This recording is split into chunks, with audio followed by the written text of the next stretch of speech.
Salut et bienvenue dans ce nouvel épisode de podcast.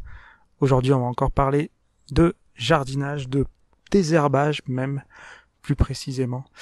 Et voilà, je tourne cet épisode en extérieur, donc il y a un petit peu de vent, j'espère que ça fera pas trop de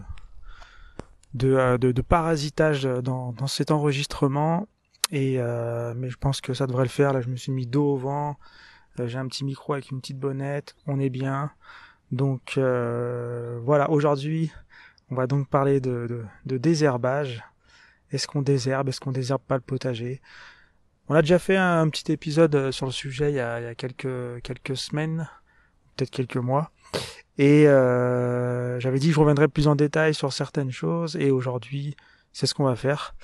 Donc pose-toi, tranquille. Si t'as pas le temps, mets cet épisode pour plus tard. Garde l'autre côté. Voilà, mets-le dans ta playlist. Et pourquoi pas aussi programme l'écoute de ce podcast pendant ta prochaine session désherbage ou jardinage tout simplement. Tu verras, ça va te donner plein d'idées. Et voilà, sur ce, on est parti. Et je voudrais commencer par ouais, une citation ou une chose qu'on entend souvent et qui vient d'Aristote. Et, euh, et lui, ce qu'il dit, c'est que la nature est la horreur du vide. Et voilà, pour lui, les espaces vides sont à l'encontre des lois de la nature et de la physique, et que chaque espace doit être rempli de quelque chose. Moi, il y a une théorie que j'aime bien. Voilà, je suis pas très fort en astrologie, en science, tout ça, mais pour moi, on est un peu comme si il y avait eu pour moi, voilà, il y a eu le Big Bang il y a, je crois, 4,5 milliards d'années. Donc c'est une grosse explosion. Et en fait, on est encore comme ça dans cette expansion, dans cette explosion, où on est parti, je sais pas, d'un espèce de noyau, et depuis, bah, il y a eu l'explosion, et l'univers ne cesse de prendre de l'expansion comme ça, de grossir, de grossir, de grossir. Et on est dans une continuelle expansion, on grossit, et pour moi, les végétaux qui sortent de terre, tout ça, etc., bah, ça fait partie aussi de cette expansion. Donc voilà, je voulais démarrer par ça. La nature est la horreur du vide. La nature, elle cherche toujours à remplir le vide. Si tu laisses un espace vide, eh ben, il va y avoir des choses qui vont arriver. Ça peut être des plantes ou des animaux. Mais voilà, c'est un peu, c'est ça, c'est la succession écologique. Par exemple, quand après qu'il y a un feu de forêt, eh ben, ou après que tu tondes, après qu'il y a un glacier qui fond, voilà, il y a toujours de nouvelles espèces, de nouveaux animaux qui vont commencer à coloniser l'espace. Par exemple, il y a aussi la disparition des dinosaures. Il y a, je crois que c'était oui, il y a 60 millions d'années, où il y a une comète qui est venue percuter la Terre, et du coup 75% des espèces à l'époque, elles ont disparu, dont les dinosaures justement.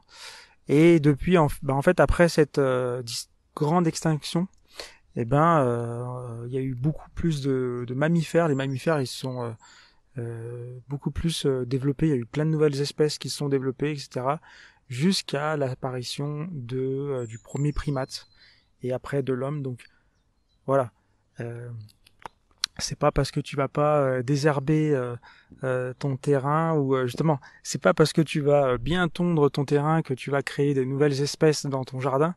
C'est très long, mais voilà. Du coup, quand il y a une perturbation, quand il y a un vide qui se crée, eh ben automatiquement il y a quelque chose qui va vouloir le combler en fait. Donc plus tu vas désherber, plus tu vas avoir des herbes qui vont pousser. Cette idée-là qui revient encore une fois dans ce podcast, et que je voulais souligner. Donc, au bout d'un moment, tu peux pas toujours lutter contre. La nature, elle reprend toujours ses droits. Voilà, je dis souvent aussi, si tu chasses le naturel, il revient au galop. Donc, hésite pas à laisser de la place à la nature, fais-lui confiance, et voilà. Après, voilà, on peut pas non plus tout le temps laisser les mauvaises herbes. On peut pas. Il faut qu'on prenne une décision. Et donc du coup, je vais t'aider encore à prendre cette décision. Est-ce qu'on va désherber ou pas désherber? Et voilà, déjà, je vais te montrer que c'est pas tout noir ou tout blanc. On peut nuancer dans tout ça, et on peut faire plein d'autres choses que désherber ou pas désherber. Première chose, tu peux manger. Il y a certaines plantes qui sont comestibles, certaines mauvaises herbes qui sont comestibles, qui sont médicinales, etc. Donc déjà, en apprenant les plantes sauvages un peu, tu peux te rendre compte que certaines plantes, tu peux les laisser, tu peux les cultiver, et tu peux les manger toi, tout simplement quoi. Tu peux aussi t'en servir pour observer. Je parle souvent des plantes bioindicatrices. Les plantes bioindicatrices, c'est des plantes, en fait toutes les plantes sont bioindicatrices. Donc chaque plante en fait, elle a une condition de si une graine germe à un endroit précis dans le sol, c'est que ça peut être dû à plein de facteurs. Donc il y a l'humidité déjà, mais aussi des facteurs qui sont des informations qu'il y a dans le sol, des facteurs qui sont liés à l'état de ton sol. Donc si ton sol est il a une carence d'un nutriment, une carence d'azote ou de phosphore, il va y avoir plutôt certains types de graines qui vont germer, donc certains types de plantes, et elles, en général, c'est un signal. Voilà, il y a une carence en phosphore. Pour la plante, pour la graine, c'est un signal, elle germe, et elle, son travail, ça va être justement de capter du phosphore dans l'atmosphère pour le réintégrer dans le sol. Et il y a des exemples comme ça, il y en a plein, et en gros, toutes les plantes, il y a des bouquins qui ont été écrits là-dessus, notamment les bouquins de Gérard Dussert, les plantes bioindicatrices. Et en fait, chaque plante, si elle pousse à un endroit, c'est pour une raison, et tu peux le savoir. Il y a plein d'études qui ont été faites, donc ça peut être intéressant de justement connaître l'état de ton sol, si tu es intéressé, mais aussi, faut se dire qu'en fait, toutes les plantes qui poussent à un endroit donné, elles ont un rôle à jouer qui est bénéfique pour le sol. Donc au final, si tu touches à rien, dans tous les cas, ton sol il se répare. Donc déjà, ça c'est une chose à savoir, à prendre en compte, à assimiler. Mais voilà, on a quand même envie de faire des choses. On est des humains, on a envie d'être un petit peu dans le contrôle, de jardiner, de faire des choses. Donc voilà. Mais tout ça, je voulais te le signaler parce que voilà, les mauvaises herbes, c'est pas forcément tes ennemis en fait. Regarde-les plutôt comme des partenaires et vois comment tu peux créer des partenariats avec ces mauvaises herbes. Comment est-ce que tu peux réparer le sol? Est-ce que c'est des herbes qui vont pouvoir t'aider à attirer certains prédateurs? Si par exemple tu as des invasions de pucerons, la capucine, on sait que c'est intéressant parce que les pucerons ils aiment bien la capucine, et plus il y aura de pucerons, plus il y aura de coccinelles, et du coup voilà, il y a un cycle comme ça qui se fait. Et tu peux aussi t'en servir pour attirer certains butineurs, donc des prédateurs, aussi des proies qui elles vont attirer des prédateurs, etc. Donc ça fait aussi écho avec le principe de permaculture numéro 8 de David Holmgren, qui dit que intégrer au lieu de ségréguer. Donc au lieu de dire moi la plante je la veux pas dans mon écosystème, je vais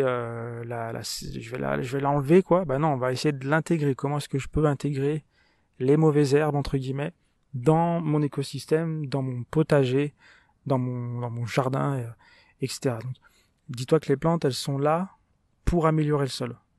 Moi, il y a pas longtemps, je mettais en place un potager là chez ma compagne, et en fait, il y a ses voisins qui avaient déjà fait un potager. On s'est mis juste à côté, voilà, pour commencer, pour faire une première expérience, et du coup, on est vraiment genre à 1 mètre du potager des voisins, quoi. Et donc là, on était un petit peu en retard, donc j'ai été obligé de retirer un peu de terre et de creuser, d'aérer un peu le sol comme ça, pour pouvoir démarrer dans 1 mois, parce que là on est à l'heure où je tourne ce podcast, on est en avril, et dans 1 mois, voilà, on va commencer à planter. Donc voilà, c'est un peu tard pour commencer à préparer un terrain, mais bon, des fois on est dans l'action, et on a envie de faire les choses, et bref. Et du coup il me disait nous, notre terrain, j'ai l'impression que votre terre, là, elle est beaucoup plus jolie, et nous, là, c'est pas la même terre, elle est moins bien et tout. Mais en fait, c'est la même terre. On est à 1 mètre d'écart. C'est la même terre. C'est juste que le problème, c'est que en fait, eux où ils sont, c'était alors eux aussi ils font attention, ils font un peu de permaculture, ils vont pas retourner le sol, ils sont plus là à apporter de la matière organique, donc ils ont une bonne démarche. Mais voilà, cet endroit-là en fait c'était l'emplacement un petit peu historique du potager sur ce terrain et je pense que voilà c'est un potager qui a été peut-être qu'il y a eu de l'engrais, peut-être qu'il y a eu du désherbant, il a certainement aussi été retourné chaque année, donc voilà, c'est une terre qui a été malmenée et au final, bah ouais, la terre qu'il y avait à côté, là où on a démarré notre potager, bah là c'était juste un gazon, enfin un peu de pâturage comme ça qui était là et au final quand tu regardes dessous, bah il y a des gros vers de terre, il y a une terre bien noire et c'est exactement la même terre sauf que bah là on n'a rien fait, on n'a rien touché et la terre elle est super belle avec des gros vers de terre donc voilà, je voulais, ça me faisait penser à ça et au final, voilà, quand on laisse faire la nature, bah la terre, c'est de la bonne qualité, quoi. Alors que quand on est là à vouloir faire du potager, mettre des produits, optimiser, aller dans la performance, et au final, on crée un désert, on crée une terre qui a plus de structure et donc voilà. Comme j'avais déjà dit, c'est les végétaux qui créent la terre et c'est pas l'inverse. Alors, souvent, on va croire que c'est la terre qui va faire pousser. Voilà, quand on voit pousser de l'herbe dans la terre, on se dit bah voilà, c'est grâce à la terre que l'herbe elle pousse, mais en fait non. Oui, d'un côté, mais de l'autre côté, c'est grâce à, c'est un peu comme l'œuf ou la poule, quoi. Qui est apparu en premier, la terre ou les végétaux? Bah en fait non, c'est les végétaux. Et après, en se décomposant, les végétaux, ils ont commencé à créer de la terre et ça leur a permis d'aller coloniser un petit peu plus loin. Comme ça, ils ont avancé en créant de la terre, ils ont avancé et ils ont colonisé la planète Terre, comme on l'appelle nous. Et donc voilà, c'est vraiment les végétaux qui créent la terre et non l'inverse. Désolé, il y a un petit peu de vent. Donc voilà, déjà tu peux te demander s'il n'y a pas d'autres choix qui sont disponibles. Donc on peut, je résume, on peut manger, on peut servir des plantes bio-indicatrices pour observer un peu son sol ou laisser faire le travail tout simplement. On peut aussi, bah voilà, faire en sorte d'intégrer, au lieu de séparer les mauvaises herbes du potager en voyant si on peut pas attirer des prédateurs ou des butineurs ou des proies qui attireront eux-mêmes des prédateurs, etc. Et on peut aussi tout simplement se dire je laisse faire, comme ça mon sol il va s'améliorer. Ensuite, ce qu'on peut aussi se demander, c'est j'en avais déjà parlé je crois, et c'est au lieu de te demander quelle plante ne pas couper, demande-toi plutôt quelle plante couper. Comme je dis, il n'y a pas de mauvaises herbes. Je dis beaucoup de mots mauvaises herbes, mais finalement ça n'existe pas. C'est seulement des herbes qui sont au mauvais endroit, au mauvais moment, pour celui qui jardine. Donc il faut, si toi tu dois, les herbes que tu dois enlever, c'est vraiment les herbes qui sont au mauvais endroit, au mauvais moment, pour toi. Et souvent on va se demander oui, quelle est la plante que je ne dois pas couper. Voilà, on essaie de conserver comme ça les plantes, on essaie de les garder, de les conserver en vie. En fait, il faudrait avoir une approche différente parce que ça serait un peu compliqué de se dire voilà, je vais garder ça. Vaut mieux se dire l'inverse, vaut mieux se dire je garde tout, mais il y en a quelques-unes où il y a certains endroits où voilà, s'il y a des plantes envahissantes qui sont pour moi envahissantes aujourd'hui à ce moment-là, ces plantes, je vais essayer justement d'éviter qu'elles soient présentes là où je veux pas. Et s'il y a des secteurs pareils que je veux pas, là pareil, je vais faire en sorte de voilà.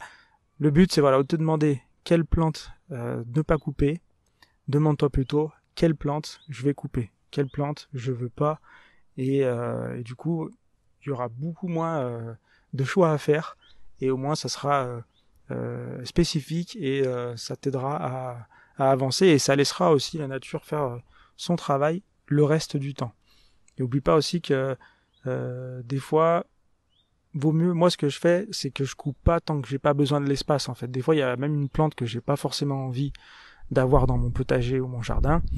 Et je vais pas la couper tout de suite, parce que je sais qu'une fois que c'est les coupée, c'est trop tard. Comme souvent, on a des arbres dans le jardin, on se dit bah voilà, moi de toute façon, lui il faut que je le coupe, je vais le couper maintenant, ça sera fait. Ouais, mais non, en fait, garde-le tant que sa présence devient pas trop un inconvénient, quoi. Je veux dire, si par exemple à la place t'as un tilleul, imaginons, et ce tilleul tu veux le couper, et ben au lieu de te dire bah vas-y je vais le couper le plus rapidement possible comme ça sera fait, bah non, attends que t'aies vraiment besoin, je sais pas, tu voulais mettre un cerisier à la place, bah attends d'avoir le cerisier et après tu pourras couper le tilleul. Bon après si c'est sûr, si c'est un tilleul qui a des dizaines ou des centaines d'années déjà, je sais pas pourquoi tu veux le couper. Et en plus oui c'est vrai que c'est une mise en œuvre, enfin il faut faire venir les tronçonneuses, tout ça, il faut l'évacuer, donc ça peut être long. On va peut-être pas attendre d'avoir le cerisier, mais voilà, l'idée est là. Souvent, on veut être trop pressé et en fait, bah, une fois que c'est coupé, même une simple branche. Des fois, on se dit ouais, attends, je vais la couper, elle gêne. Puis après, on se dit ouais, j'aurais quand même pu la couper un petit peu moins, ou tu vois, enfin, bien réfléchir avant d'agir au jardin, c'est important pour moi en tout cas. Et donc voilà, il y a quand même un petit peu de vent là. J'espère que ça s'entend pas trop. Et sinon, eh ben, tu peux aussi regarder du côté des alternatives, comme par exemple le paillage. Quand tu prives de lumière ou d'espace une plante, eh ben voilà, ça permet déjà à d'autres plantes de ne pas pousser et à des plantes de disparaître. Et après voilà, si tu veux vraiment aller plus en détail dans comment se débarrasser d'une mauvaise herbe, justement, je te donne rendez-vous dans un autre podcast. Je sais plus trop comment il s'appelle. Je crois que c'est Comment désherber en permaculture. C'est un autre podcast, tu verras dans la liste. Et là où vraiment je te guide dans comment justement te poser toutes ces questions, comment appréhender l'arrachage d'une plante ou justement la coupe ou l'étouffer, etc. Voilà, je te laisse aller jeter un œil dans cet autre podcast. Mais voilà, tu peux utiliser donc le paillage, tu peux aussi utiliser les plantes couvre-sol. Il y a certaines plantes qui vont couvrir le sol et finalement empêcher les herbes, faire une couverture et empêcher la pousse des herbes. Donc du coup, c'est bien aussi d'avoir comme ça une plante qui colonise tout l'espace. Comme là en ce moment, j'ai vu pas loin de chez moi, autour de chez moi, il y a pas mal de champs qui ont été désherbés. Là, je vois là les plantes, c'est des toutes petites herbes rouges orangées. Voilà, ça a été sulfaté, ça a été bien désherbé. Et je me dis, mais en fait, ils ont juste au lieu d'acheter du désherbant, il ferait mieux d'acheter des graines, par exemple des graines de facélie. Tu les sèmes à l'automne. La facélie, elle se met en place comme ça, elle fait couvre-sol. Elles empêchent les autres herbes de pousser. Parce que quand tu mets du désherbant, le problème c'est parce qu'il y a des herbes qui poussent, tu veux pas. Donc tu mets une plante couvre-sol et en agriculture la facélie est pas mal parce qu'elle va apporter aussi, elle va apporter par ses racines, elle va apporter de la richesse au sol, de la richesse et elle va décompacter, elle va apporter de l'azote et du coup voilà c'est hyper intéressant d'utiliser cette plante. En plus elle est facilement, tu peux la faucher assez facilement et derrière t'as plus qu'à ressemer et voilà c'est juste une question de logistique et au final j'ai envie de dire à ces agriculteurs arrêtez d'acheter du désherbant et acheter des graines de facélie.